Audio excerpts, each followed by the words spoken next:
Hello student, now we will move to the next exercise 1.4. Before that one we need to some Venn diagram approach. So discuss about this Venn diagram. So relationship between sets can be represented by diagrams. That diagrams known as Venn diagram. That means a representation of the set is done by using some diagram. That diagram known as Venn diagram, and these diagram consist of rectangular shape and some circular shape. So rectangular shape in which we represent the universal set. That means universal set that will contain all the thing, or that set is the power set of all the subset.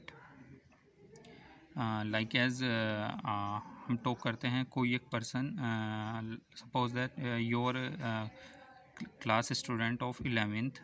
So universal set will be for that one is our earth, क्योंकि earth पे सभी human being like कर रहे हैं, तो उस particular person के लिए यूनिवर्सल सेट में डिफाइन करना चाहता हूँ, तो that we can define our earth. Same जैसे मैंने यहाँ पे यू लिया है 1 से अप टू 10, सारे natural number 1 2 3 4 5 6 7 8 9 up to 10. Same as A हमने लिया है 2 4 6 8 10, यानी even natural number up to और equal to 10. So here use the universal set for the set A, क्योंकि ए के जो सभी एलिमेंट हैं जैसे 2 4 6 8 10, वो सभी क्या है, यू इज़ कंटेनिंग, यू के अंदर वो ऑलरेडी है, तो you is a universal set. Universal set generally represented by A rectangular box. This is the rectangular box, and set is represented by circular, by a circle. So a value is 2 4 up to 10 even. Operation on set, there are particularly we will discuss now two operation, although there are many other operation as we discuss later after this exercise. So first, union of set and intersection of set. There are two operation in which union generally, if we talk the mathematics, if we add 2 plus 3 we will get 5. So in same manner, when we add the set, generally union is the representation for addition of the set. If there are two set A and B, then in union we take all the element A and B, but no common element being taken only once. That means A और B के अंदर जो element आ रहे हैं वो सब लिखेंगे, लेकिन जो कॉमन एलिमेंट आ रहा है केवल उसको एक ही बार लिखना है. जैसे कि A के अंदर यहाँ पे 2 4 6 8 और B के अंदर देखिए 1 2 3 4, तो सारी वैल्यू जो ए के अंदर है, जो बी के अंदर हैं, वो सब आएंगे, और जो रिपीटेड एलिमेंट है वो उसको केवल एक ही बार लिखेंगे. लाइक एज हियर 8 8, तो ऐसा नहीं है कि मेरे को 8 2 बार लिखना है. तो A union B represent all the element which containing in A and B, and not the repeated element. We will write 2 times here. Okay. Next, property of union. Suppose A union B, तो A is this one smaller and B is this large circle. A union B, all the element which contain A and B. ये तो ये देखिए dotted line जो represent करती है A और B के अंदर जितने भी सब एलिमेंट आए वो इसके अंदर ही रहेंगे. यानी A यूनियन B बात करूँ तो मैं ये वाला पोर्शन देखिएगा ध्यान से, जो मैं स्केच कर रहा हूँ, ये पूरा पोर्शन आपका ए यूनियन बी के लिए हो गया. और इसमें ये वाला देखिए, ये ए के अंदर पार्ट बी और बी के, लेकिन ये एक ही टाइम काउंट कर रहे हैं. दैट मीन्स जो रिपीटेड एलिमेंट है वो एक ही बार लिखेंगे. A union. Some properties of union. A union B equal to B union A. जैसे कि आप ए प्लस बी करें या बी प्लस ए, एक ही बात है. So it is a commutative law. A union B बोलें या B union A union B union C बोलें, या ए का यूनियन करें बी यूनियन सी का, मतलब ए और बी का दोनों का यूनियन करें, you will get a another set. उसके साथ सी का यूनियन करें तो आप सेम वैल्यू मिलेगी आपको. जैसे आप एक सेट लें और उसका यूनियन करें बी यूनियन सी सेट के साथ, तो it is A associative law also. It follow associative law. Third, A union phi. Phi is a null set. और वॉइड सेट और एम्प्टी सेट। सो आप कोई भी नल सेट का यूनियन करते हैं किसी भी सेट के साथ तो itself set as it is आ जाता है। जैसे यहाँ पे बी होता, बी का यूनियन करता 5 के साथ तो बी ही आ जाता। इसको हम बोलते हैं law of identity element, identity, क्योंकि like as A is here and A is also coming. So identity है ना, जैसा मैं वैसा ही मेरे सामने आए, मेरी आइडेंटिटी। क्यों? क्योंकि हम नल सेट के साथ यूनियन कर रहे हैं। और नल क्या होता है? कुछ नहीं, सेट वॉइड, कुछ है ही नहीं उसके अंदर। तो उसका यूनियन किसी भी सेट के साथ करें तो वो ही सेट एज इट इज़ आ जाएगा। ऐसे ए यूनियन ए का यूनियन ए के साथ करें तो यही मिलेगा। इसको हम बोलते हैं आइडेम्पोटेंट लॉ। अब देखिए you here is universal set और ये यूनियन का रिप्रेजेंट है। यूनिवर्सल सेट का ए के साथ तो we will get the universal set, क्योंकि ए सेट भी यूनिवर्सल सेट से ही मिलकर के बना है। तो और यूनिवर्सल सेट का किसी भी सेट के साथ हम यूनियन करते हैं तो इट्स सेल्फ यूनिवर्सल सेट ही आता है। इसको हम बोलते हैं law of union. Second, intersection of set. Generally intersection of set में हम कॉमन पार्ट लेते हैं ए और बी का। इंटरसेक्शन सेट में हम जो सेट ए इंटरसेक्शन बी, जो इन दोनों के अंदर कॉमन पार्ट आता है उसको हम बोलते हैं इंटरसेक्शन, और it is represented A intersection B. इसको हम रीड करते हैं दिस साइन को ए इंटरसेक्शन बी। ये जो साइन है इसको हम रीड करते हैं intersection.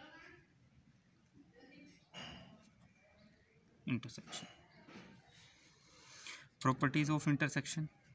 A intersection B equal B intersection A, it is also commutative. A का बी के साथ कॉमन लूँ या बी का ए के साथ, एक ही बात है, यही वाला पोर्शन आएगा। ऐसे ही A intersection B intersection C equal A intersection लें, ए और बी का इंटरसेक्शन करें, you will get a one set, और उसका इंटरसेक्शन सी के साथ करें आप, तो आप you will get the same thing. अगर आप ए का इंटरसेक्शन करते हैं बी इंटरसेक्शन सी के साथ, बी इंटरसेक्शन सी करें, एक सेट मिलेगा उसका ए के साथ इंटरसेक्शन, तो इसको बोलते हैं हम एसोसिएटिव लॉ। फाई इंटरसेक्शन है, कोई भी आपका नल सेट है उसका इंटरसेक्शन है। जब null set, let suppose A is this set, और नल सेट क्या है? Void set outside of this phi, कुछ है ही नहीं नल सेट, तो इसका और इसका कुछ कॉमन पार्ट है नहीं, तो हमको क्या मिलेगा? फाई मिलेगा ना, नल सेट ही मिल जाएगा। सो फाई इंटरसेक्शन है equal to phi, law of phi. ऐसे ही यूनियन का इंटरसेक्शन करें फाई के साथ, तो फाई तो नल सेट है, नल सेट के साथ ही कॉमन लेना है, चाहिए वो यूनिवर्सल सेट ही, तो इट सेल्फ नल सेट ही आएगा। लॉ ऑफ फाई बोलते हैं law of null set. Union intersection है, अभी यूनिवर्सल सेट है, like as this is universal set ये, और इसी के अंदर ए भी आपका है, ठीक है। अब आप इंटरसेक्शन ले रहे हैं किसका? यूनियन तो ये पूरा जिसके अंदर ए बी आ गया, और इसका इंटरसेक्शन ले रहे हैं ए के साथ, तो you will get A set itself, क्योंकि कॉमन पोर्शन यही हो गया ना। देखो इस पूरे बॉक्स के अंदर और इस बॉक्स के अंदर कॉमन पोर्शन ए ही वाला होगा, तो इसको बोलते हैं law of union. Next, A intersection B union C, ये डिस्ट्रीब्यूटेड लॉ है, इसको ध्यान से देखिएगा।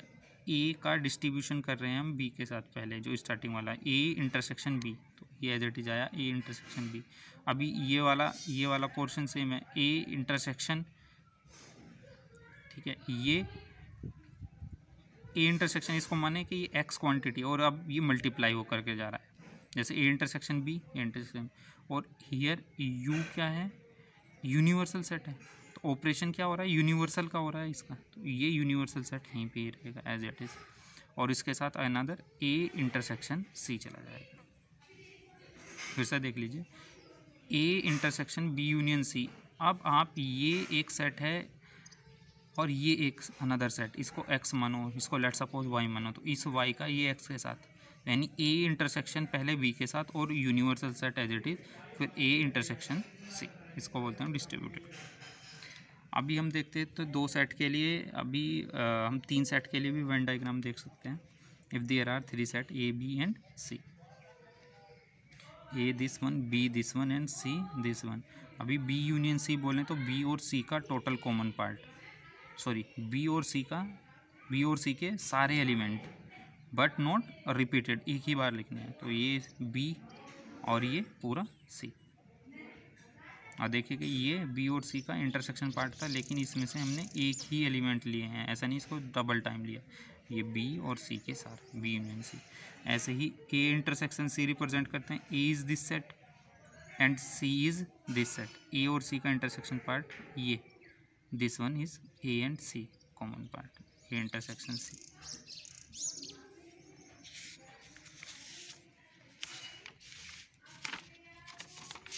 नेक्स्ट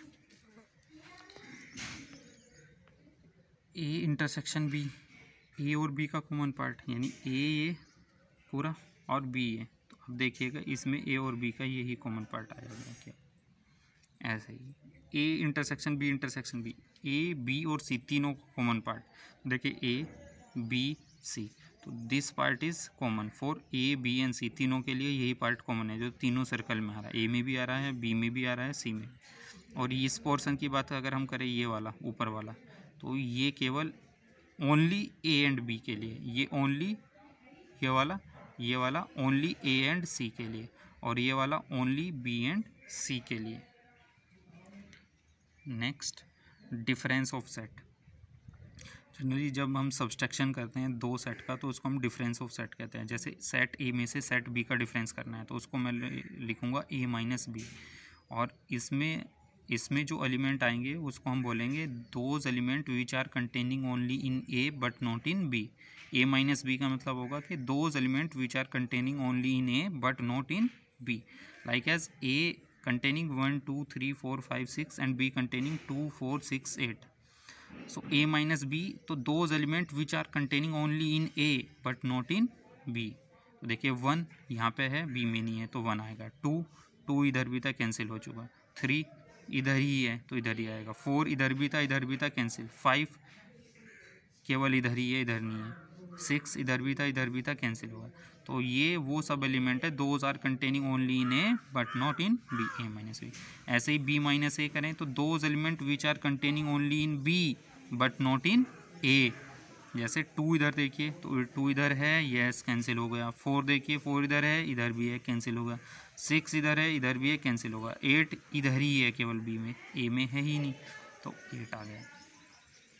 और इसको वेन डायग्राम में रिप्रेजेंट करेंगे। देखिए those part A minus B, यानी those part which are containing only in A, तो दो ओनली इन ए देखिएगा, this one boundary will you provide only in A element. ये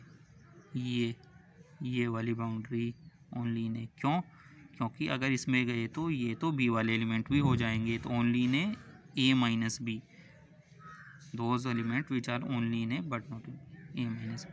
तो दिस लाइन है representing only in A element, या हम इसको लिखेंगे A minus B. Same as only in B, या हम बोलेंगे केवल सेट बी में ही जो एलिमेंट है, केवल और केवल, यानी ए और बी के इंटरसेक्शन को हटा देंगे, केवल और बी वाले, ये वाले B minus A. Like as example, if universal set given up to 1 2 up to 10 value, a is given 2 4 6 8, then find u minus a, यानी those element which are containing only in u, यानी universal set but not in a में नहीं है, तो u में तो 1 से 10 तक सभी हैं, और a में क्या है 2 4 6 8, तो इसी को हटा देंगे, बस वो सब लिख देंगे एलिमेंट जो ओड बच गए। अब आपके पास 1 3 5 7 9 10, 8 के बाद देखिए 8 के बाद 9 बचेगा और 10 बचेगा, एज इट इज। नेक्स्ट अभी हम 1.4 देखेंगे नेक्स्ट वीडियो में। Thank you.